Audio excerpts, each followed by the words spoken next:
We've been talking this hour about couples getting divorced after age 50 and what it feels like to navigate that new chapter later in life. Now, Kelly says she knows all about this because she's 51 and dating after divorcing 5.5 years ago.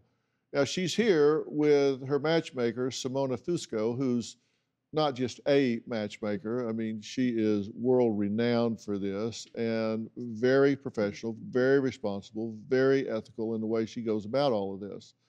And Simona, you say that you have, through some real careful vetting and screening, found someone that you think is compatible and that Kelly is compatible with as well. Yes. Did you want me to tell you about him? Or? Yeah. Well, let's meet him. Okay. It's time for Kelly to meet her match. His name is Alex. So, Alex, why don't you come on out?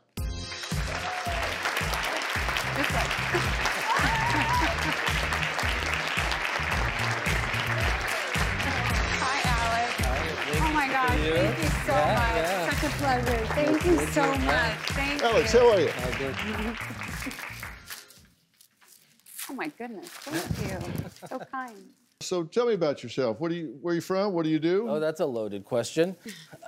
So I've been here in LA for a while now, but I moved here years ago with a buddy of mine to help him pursue acting, and I was just coming off a career in racing cars and all that, and he ended up going back home, and I stayed, and 3 boys later, and here I am.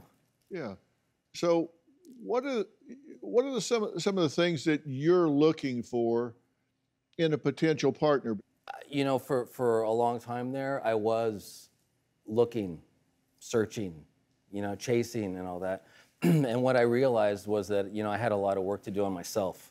And I stopped, you know, pointing the finger so much and just really you know, started kind of focusing on myself and, you know, building myself up and, you know, realized that I wasn't quite the man that I thought I was. So it was, you know, having to rebuild.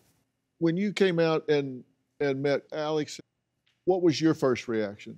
Oh, well, I mean, I'm surprised, and this is so nice. I'm so flattered. I'm so flattered. The flowers, it's always wonderful to get flowers on a first date. I think there is a lost art in being a gentleman sometimes, and chivalry is not dead, so thank you for that. What is the worst dating experience that you've had in your 50s so far? I would say probably, you know, 5 minutes into sitting down, not wanting to be there. Simona, why do you think Alex and Kelly are a potential match? You really didn't get into what you do, but he's had a pretty big career as a race car driver. I mean, he raced with the likes of Andretti. You're being so, you know, quiet about that. I mean, that's pretty impressive. So he's super adventurous and fun, outgoing. He's a family man. He's just a good, solid human being. And he's, I think, done the work on himself and learned from his mistakes and his experiences. So he's ready, you know, for the rest of his life. And I think you're in the same place. That's why. She's good. Yeah. Yeah. There's something that I've always leaned into for people called, that I've called infrared dating tips that I always tell women are important things to cover really early on. Number one being, if you're serious looking for a relationship, is whether someone can commit. Will he be a loving and nurturing father? Will he treat me well? Any major flaws and definition of his character. It's just you have a mindset about what's important to you.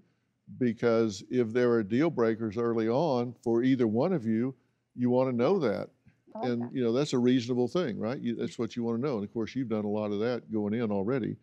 Oh, yeah, and I think at dating in your 50s, I think you're more aware of what to look for, what red flags to look out for. So, hopefully. Yeah. But that's what I'm here for, to help you with that as well. Do you have a story or a question for me? Click the link in the description and tell me what in the world is going on.